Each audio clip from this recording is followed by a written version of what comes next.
하고 있다가 보니까 내에서 인간관계하고 또 촉진자의 행동하고 이 두 가지 강의를 마저 해야 될 것 같아서 다시 앉으라고 했는데요.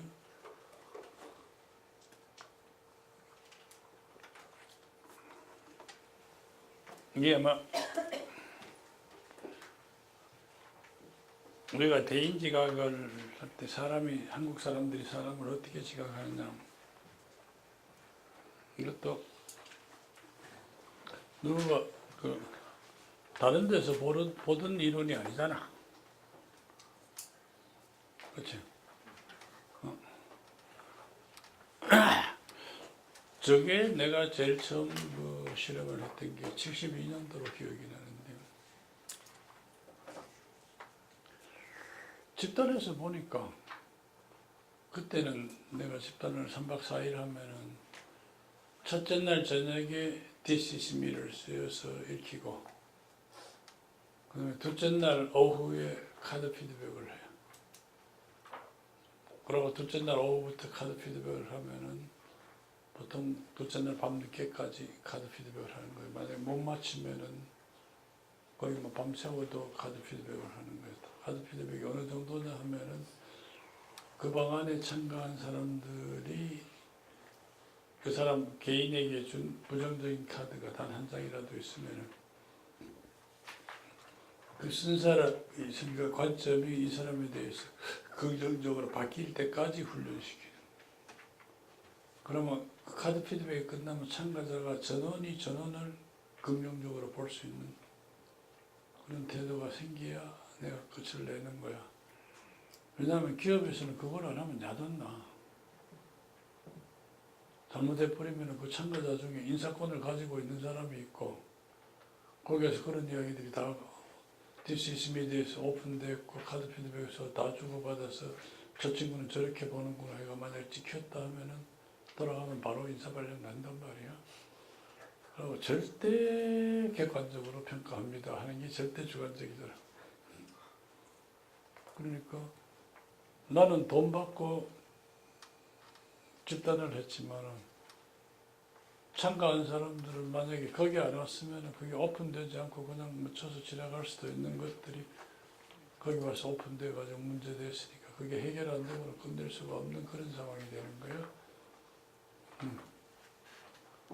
그때 내한테는 심각한 고민이라. 자, 고집불통이다 하는 사람이 여러 사람이 있는데 그 사람을 고집불통이다 해가지고 그 개념을 뭘 그렇게 인상 지워져서 그 사람 회사에 돌아가서는 안 되니까 그게 바뀌어야 되는 거예요. 그런데 재밌는 게 카드를 주고받아서 이렇게 다 참가자 전원에게 받은 카드를 다 읽잖아. 읽으면은 참가자 전원에게 전부 다 부정적인 카드만 나오는 사람은 하나도 없는 거야. 그러니까 반드시 이렇게 고집불통이다 소리를 들은 사람들은 또 소신 있다는 사람이 분명히 나온단 말이에요. 건방지다 설치다는 사람들도 적극적이고 의욕적인 사람도 나온다. 거기에 착안하고 의문을 갖기 시작을 한 거야. 사람이 이렇게 한국 사람들이 대인 지각에 미치는 영향이 뭔가 하는 걸 연구를 해보니까 한국 사람은 대인 지각을 전부 상대적으로 한다. 자기 기준으로 한다. 뉴스.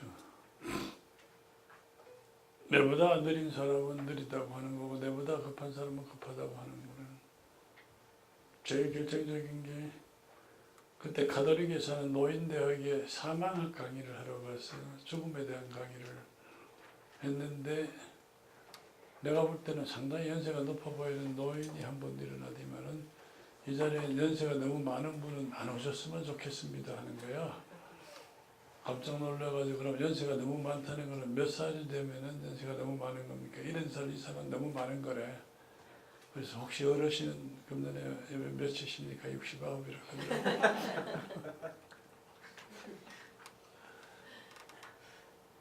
아 이거구나. 마침 부산에서 국제상사라고 신발공장 컨설팅 할 때라서 현장 작업자들한테 이제 실험을 하기 시작을 한 거예요. 완전히 실험군, 대저군 틈을 둘로 나눠놓고 실험을 해보니까 그때 한 팀은 기분 완전히 잡혀놓고 한 팀은 기분 완전히 띄워놓고 새로운 관리자들 소개시켜가지고 인상 어떻든 하니까 기분 잡힌 팀에는 절대 다수가 부정적으로 나오는 거예요. 기분 좋은 팀은 절대 다수가 긍정적으로 나오는 거예요. 그래서 한국인의 대인지각에 가장 큰 영향을 미치는 것은 자기 주관으로 보지만 제일 큰 게 감정이구나.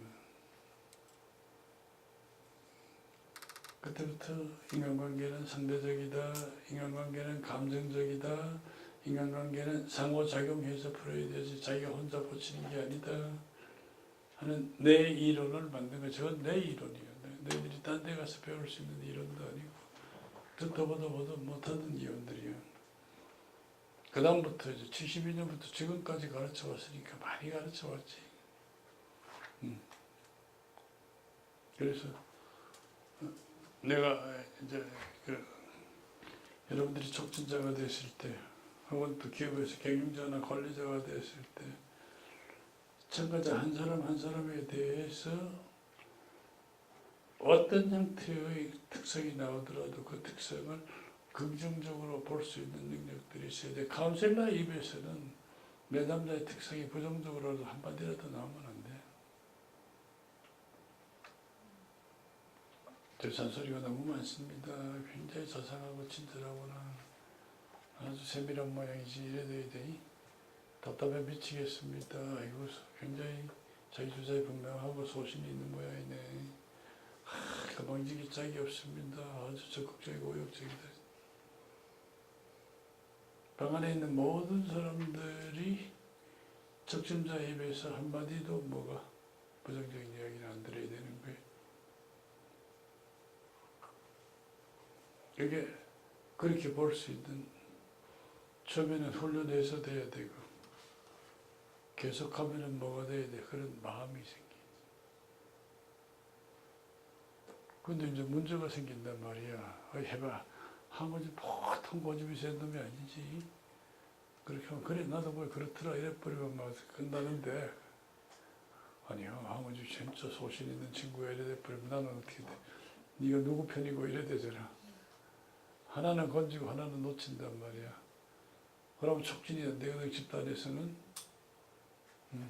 그럴 때 이제 어떡하냐. 네가 그래 봤다면 정말 답답하고 불편한 게 많았겠구나. 더구나 너는 정말로 너그럽고 여유가 있고 사고가 유연성이 높아서 고집 같은 거는 뭐 없는 친구 아니야.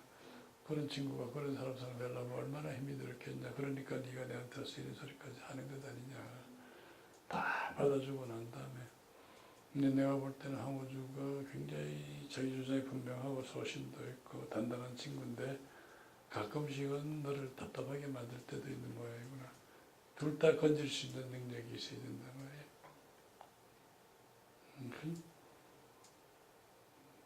그래서 우리가 집단에서 내가 그런 거 시범을 보이면서 촉진을 계속 해나가면서 청가들이 전원을 저렇게 긍정구역으로 보게 만드는 훈련들 굉장히 중요한 훈련이거든. 그래서 성질이 급합니다. 너무 소심합니다. 하고 이렇게 부정적으로 보는 것들을 긍정적으로 보는 훈련들을 하는 게 굉장히 중요한 훈련이에요. 인간관계의 제일 기본이.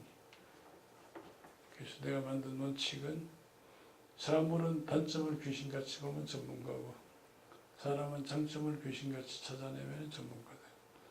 사람의 단점을 귀신같이 찾아내는 사람은 전문가가 아니야. 그건 문외한이다. 이런 개념을 나는 만든 거예요. 오케이? 그 다음에 이제 사람의 성격 특성이잖아.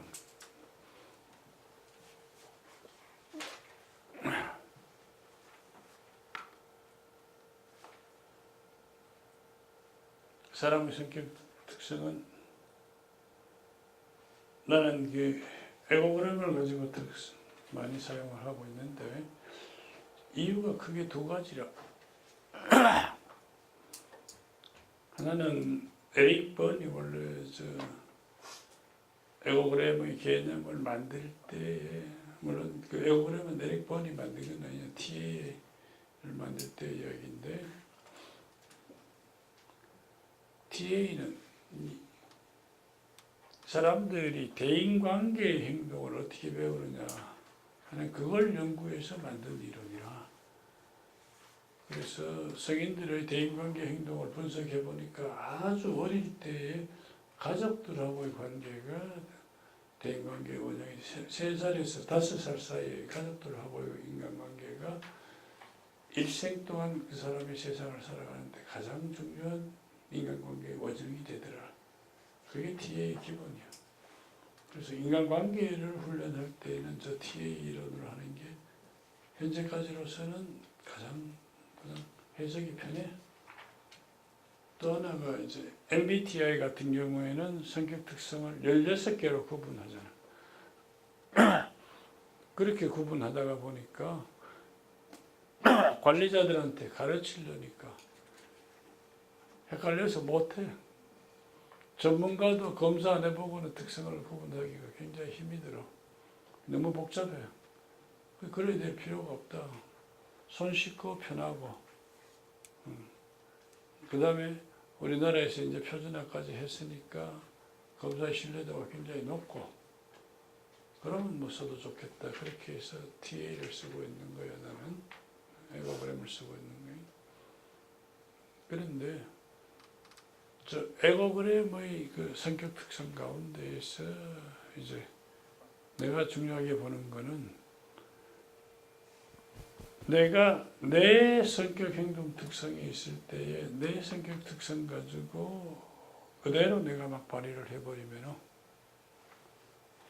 나하고 같은 성격 특성의 유형을 가진 사람들이 한 15% 정도 있는데 그 사람들은 잘 통하잖아. 근데 내하고 정반대의 특성을 가진 천적들이 있단 말이야. 그 사람들하고는 관계 맺기가 굉장히 힘든 거예요. 그래서 여러분들이 촉진자로서 자기가 태어난 그 성격 특성만 가지고 대인관계 행동을 하고 집단에서 촉진을 한다면 여러분들하고 맞는 특성을 가진 사람은 자기 개방이나 자기 오픈이나 뭐 굉장히 적극적으로 활동하지만 여러분들하고 정반대의 특성을 가진 사람은 그 집단에 참가한 것 자체가 스트레스가 되죠. 그렇게 되잖아. 물론 그 촉진자들 중에도 5가지 성격의 높이가 비슷해가지고 5개를 골고루 쓸 수 있는 사람, 그런 사람들은 다르지만 그렇지 않고 이 특별한 점수가 높고 특별한 점수가 낮고 이렇게 편차가 뚜렷한 사람일수록 자기가 잘 만날 수 있는 사람이 제한되잖아. 그래서 이걸 훈련해서 넘어서야 되는 거예요.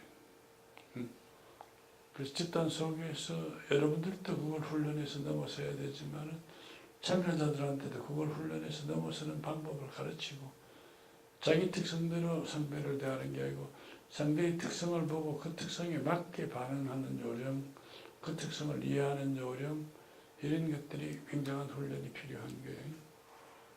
그게 이제 인간관계에서 내가 강조하고 가르치는 거예요. 기업에서는 관리자가 자기 유형대로만 부하들을 관리하면 자기 부하 직원들의 15%에서 20% 정도는 자기 역량을 발휘하게 하고 나머지는 자기가 보유하고 있는 역량도 스트레스 때문에 발휘를 못하게 만드는 거니까 엄청난 로스를 오게 하는 그런 특성이 되거든. 그래서 저 훈련만 제대로 시켜도 생산성이 굉장히 높아져. 굉장히 도움이 되고 나는 많은 경험들을 했어. 그거는. 그러고 그것 때문에 뭐가 살아? 오해나 갈등이죠. 제일 기가 막힌 거는 CP 사장이 하면 된다 써놓으면 A 전무가 되면 한다 써놓고 새끼 말이야. 이게 앞장서서 나가면 서포팅을 못할 망정 이렇게 뒷다리 잡고 늘어지는 놈 골라서 섞어야 됩니다. 그 사장을 붙들고 앉아가 이 사람이 네한테 제일 필요한 사람이고 네가 제일 도움을 받아야 될 사람이 이 사람이다 하는 걸 납득시키느라고 컨설팅하면서 코칭하면서 그렇게 하니까 LG 산전 같은 경우에 내가 3년을 그 컨설팅을 했는데 사장하고 굉장히 가까웠고 했지만 컨설팅이 끝나니까 전부가 와가지고 딱 명단을 들고 왔는데 57명이야. 사장이 저만은 파이어 해라고 해서 나한테 얘 좀 이야기해 주십시오. 얘 좀 이야기해 주십시오. 해서 내가 이야기해서 파이어 안 하고 근무시킨 게 57명, 3년에 57명을 파이어를 안 시켰더라고. 그래서 선생님은 뭐 컨설팅해서 다른 결과가 나온 것도 정말로 큰 공이지만 제일 중요한 게 이 인재를 우리 회사에 가질 수 있게 했는 게 정말 좋습니다. 네. 그렇게 해나가는 동안에 이제 사장도 많은 변화를 했고 그때는 잘라야 된다고 생각했는데 나와서 보면 또 내 이야기 듣고 보면 또 다른 장점도 많이 보이고 필요하구나 이렇게 보고 뭐 그랬던 것들 또 저 성격 차이 때문에 그 갈등이 제일 심해. 예를 들면은 그 LG그룹의 한 회사에서는 사장이 이게 전형적인 AC 타입인 거야. 근데 임원을 CPA를 전형적인 CPA를 딴 데서 스카우트를 해서 데리고 온 거야. 미칠 거죠. 제일 결정적인 게 사표 냈습니다. 이거 길래 어떻게 했나 했더니 뭐 매일 가면 못 믿어가지고 결제서를 가지고 가면은 중간 보고 자주 해라 소상하게 보고 해라 하고 결제서를 올리면 만날 토시나 고치고 이 좁쌀 밑에서 근무하려고 해야 내가 미칠 지경인데 오늘 내가 돌아버렸습니다. 왜 돌았나 결제서를 가져가 네 책임질래 갑디다. 사장이 됐으면 부하 직원을 했는 거를 내가 책임질 테니까 소신껏 해라. 이 말은 못할 망정 부하한테 피박 씌우려고 네 책임질래 이런 소리를 하는 사람 이런 걸 내가 상사라고 믿고 어떻게 일합니까? 그래서 사표 내가 왔습니다. 이게. 아이들이 기가 막히는 거야. 앞이 캄캄한 거야.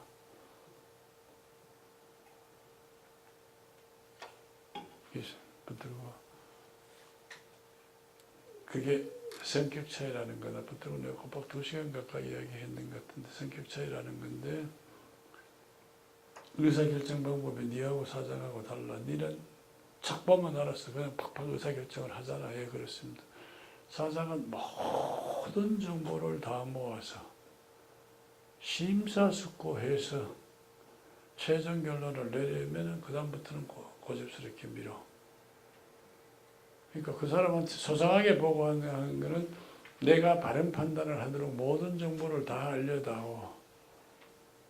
너는 몇 가지 정보만 주면 결단이 되는데 그 사람 그게 되는 사람이 아니니까 그걸 내다오 소리인데 너는 그걸 니를 못 믿어서 그런다고 생각한 거 아니냐. 더 큰 거는 사장이 네 책임질래 소리는 널 보고 책임을 지고 자기가 피박을 씌우겠다 이 소리가 아니고 나한테 확신을 심어다오 이 소리로 들어야 되는데 네가 그래 들어서 네가 오해야. 2시간 설명을 하니까 이 친구 납득을 하더라고. 제발 부탁이다. 네가 그 회사에 있어야 돼. 그 회사를 위해서 내 같은 사람이 꼭 필요해서 내가 추천을 했다. 네가 가서 근무를 좀 해줬으면 좋겠다. 너가 사장 성격에 네 같으면은 그 사표 받았으면 그 자리에서 수리했을 텐데 너가 사장 성격에 붙들고 몇 날 며칠 고심하고 결정할 테니까 지금 바로 가서 날 만났다 하고 오해했다 하고 사과하고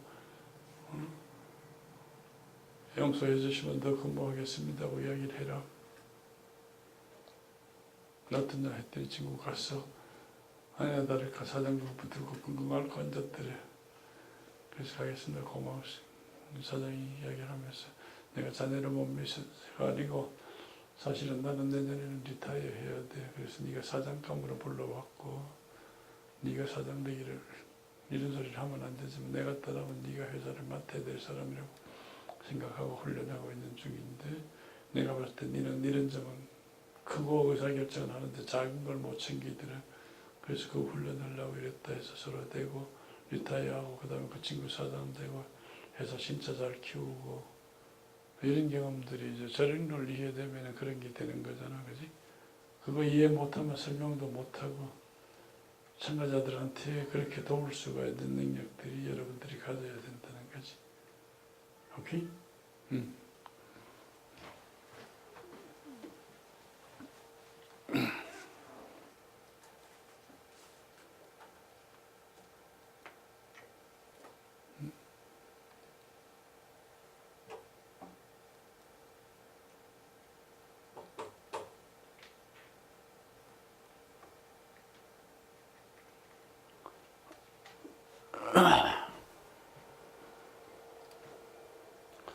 그다음 자기 개선과 인간관계 개선의 요령을 찾아낸 것도 내가 이제 카드 피드백을 통해서 집단의 체험들을 많이 하다 보니까 저기 나온 거야.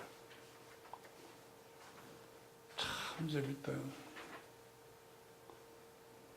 이 카드 피드백을 딱 해보면은 꼭 어떤 친구가 나온다면은 지금 이 방 안에 12분이 계시는데요.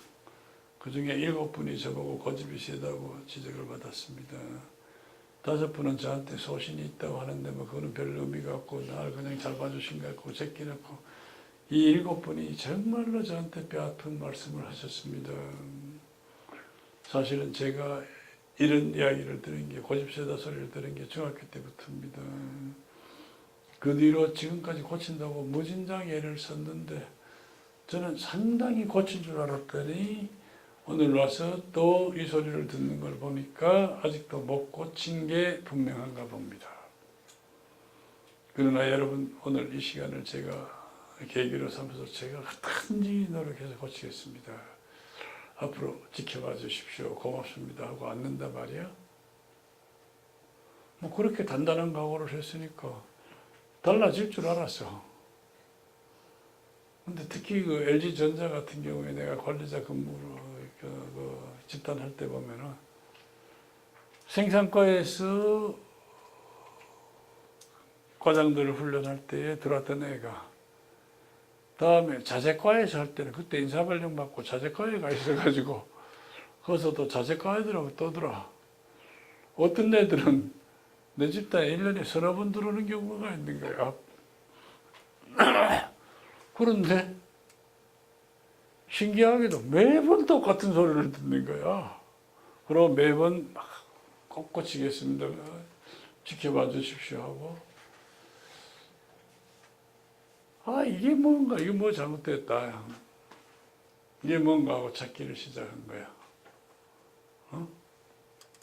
그래 보니까 그때에 지적받고 자기를 고치려는 태도, 우리 한국 사람들이 원래 겸손해야 되고 수양해야 되고 반성해야 되고 이 태도로 살아온 사람들이라서 자기 개선을 해야 된다는 생각들은 굉장히 강해.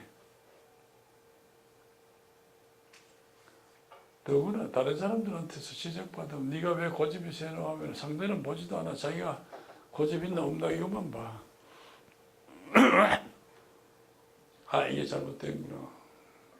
처음에 이야기했던 그 인간관계 개선의 보니까 상대적이고 감정적이고 상호작용해야 된다는 게 네가 왜 건방지다 네 고치라 하는 사람의 이야기를 자꾸 분석해 들어가 보니까 네 고치라 소리가 아니고 네 그 행동이 나를 기분 나쁘게 만들었다. 내 기분 풀어다오 하는 더 큰 의미가 있는 거예요. 네가 고집이 세다는 건 네 고집이 세다는 게 중요한 게 아니고 네 때문에 내가 답답하다. 내 심정 알아다오 하는 의미가 더 큰 거야. 그래서 건방지다 그거 고쳐라 하면은 자기가 고치려고 안 들고 네가 나를 배웠다면 정말로 불쾌했겠다. 얼마나 불쾌했으면 네가 내한테 이 소리까지 하겠냐. 더구나 내가 볼 때 넌 참 편안하고 겸손한 친구인데 그런 친구가 나를 그래 봤으면 더 꼴도 보기 싫고 상대도 하기 싫었지 않겠냐. 그런데도 네가 의리가 있고 친구를 좋아하니까 나를 위해서 이런 소리 해주는 거 정말 고맙다. 그렇게 하면 아니야 내가 그렇다는 게 아니고 딴 사람이 그런 소리 한단 말이지 이래도 나오고 뭐 다른 이야기들이 나오는 거야. 이게 풀어지는구나. 그래서 다른 사람한테 지적받았을 때 그걸 듣고 나를 뜯어고치는 게 아니고 지적하는 그 사람의 심정이나 그 사람을 알아봐줘서 그 사람이 나에 대한 인식을 바꿔주는 거, 나를 좋게 보게 만드는 능력, 이게 인간관계 개선 능력이구나. 개념 정리를 난 그렇게 한 거야. 지적받고 나를 뜯어고치는 거 자기 개선 능력이고, 그래서 지적을 받았을 때 먼저 하는 게 뭘부터 해? 관계 개선부터 해서 그 사람이 나를 좋게 보게 만들고, 그런데 네가 나를 이렇게 부정적으로 볼 때는 그렇게 본 이유가 있을 거 아니야. 어느 것 때문에 그렇게 봤는지 이야기해주면 내가 고치게 하고 부탁하고, 지적받은 행동을 받아서 내가 오해받았으면 이해를 받고자 하는 설명을 하고, 내가 잘못된 게 있으면 고치고, 그건 그 다음에 해도 늦지 않다. 이렇게 개념 정리를 한 거라. 그래서 우리가 한 상담에서 이야기하고 있는 커뮤니케이션 능력이나 인간관계를 보는 관점이 굉장히 독특한 관점이에요. 이거를 여러분들이 익혀서 배워서 그 자리에서 시범도 보이고 쓰고 참가자들한테 설명하고 가르칠 수 있는 그런 역량들을 가져줬으면 좋겠어요. 오케이? 자, 이런 일들을 하는데 제일 중요한 게 이제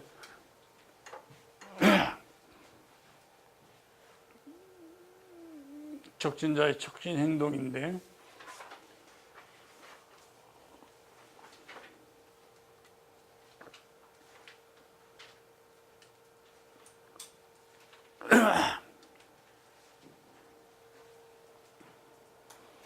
우리가 집단에 참가했을 때 촉진자가 해야 될 제일 중요한 역할이 치료 집단에서는 치료자의 역할을 해. 상담 집단에서는 카운셀러의 역할을 해. 우리처럼 훈련 집단에서는 촉진자의 역할을 하는 거야. 그런데 촉진자의 역할 중에 제일 중요한 역할이 참가자의 역할이죠. 그래서 다른 사람들하고 똑같이 나도 참여를 해서 뭘 해야 돼? Learning how to learn. 자기 감정을 솔직하게, 지금 여기서 느끼는 자기 감정을 솔직하게 표현하고 상대방한테 피드백을 하고 거기서 내가 배우는 역할. 내가 그렇게 배워나가는 그 과정을 다른 참가자들이 보면서 그 사람들도 그렇게 배우는 방법을 배우는 이게 참가자의 역할, 촉진자의 역할 중에서 제일 중요한 역할이죠. 근데 대부분 그만 촉진자들은 거기 들어가 집단에 들어가서 배우려고 안 하고 자기가 자꾸 가르치는 역할을 하려고 그래. 그치? 그 특기가 있는 사람들이 누구누구 있지, 그치? 네, 이야기 안 한다. 그거는 촉진하고 있는 게 아니야. 지도자의 역할을 하고 있는 거야. 촉진자의 역할이 아니야. 촉진자의 역할은 집단에 들어가서 뭘 해? 다른 사람한테서 배우는 거야. 내가 참가자들한테 배우는 동안에, 오케이? 다른 참가자들이 내가 배우는 그 방법을 보고 배우는 거야. 내가 집단에서 제일 안 통하고 꼴통이 하나 있어. 그럼 그 친구한테 뭘 배울 수 있나? 저런 꼴통을 어떻게 하면 마음을 열게 하고 학습을 하게 하냐 하는 걸 내가 배워야 되잖아, 그 친구한테. 그렇잖아? 그래서 참가자의 역할을 촉진자가 얼마나 잘 수행할 수 있느냐에 따라서 집단의 성과가 좌우된다. 물론 집단의 초기 단계에서는 촉진자가 참가자의 역할만 하고 있을 수가 없잖아. 다른 많은 역할들이 있어요. 그러나 집단의 성숙 단계를 넘어가면 그때부터는 촉진자는 거의 참가자의 역할만 하는. 그래서 촉진자가 참가자의 역할을 할 수 있게 되면은 그만큼 집단이 많이 성숙됐다 이렇게 봐야 돼. 관찰자의 역할. 어디 책에 있죠. 집단을 이해하려면 내가 뭘 관찰해야 되느냐. 참가자들의 수준이나 상태나 집단의 프로세스나 계속 관찰하고 있어야 돼. 이 집단에 지금 어디에 있는지를 내가 보고 있어야 되잖아. 그치? 우리는 선장이에요. 내 배가 어디 와 있고 어디에 가면 함초가 있고 어디에 가면 풍랑이 오고 언제 비가 올지 언제 바람이 불지 계속해서 관찰해요. 집단에 있는 거의 모든 정보는 내가 거의 다 파악하고 있어야 돼요. 그래서 지금 우리 집단의 수준이 어디 와 있는지 한 사람 한 사람 참가자의 수준이 어디까지 와 있는지 봐야 될 거예요. 감사해요.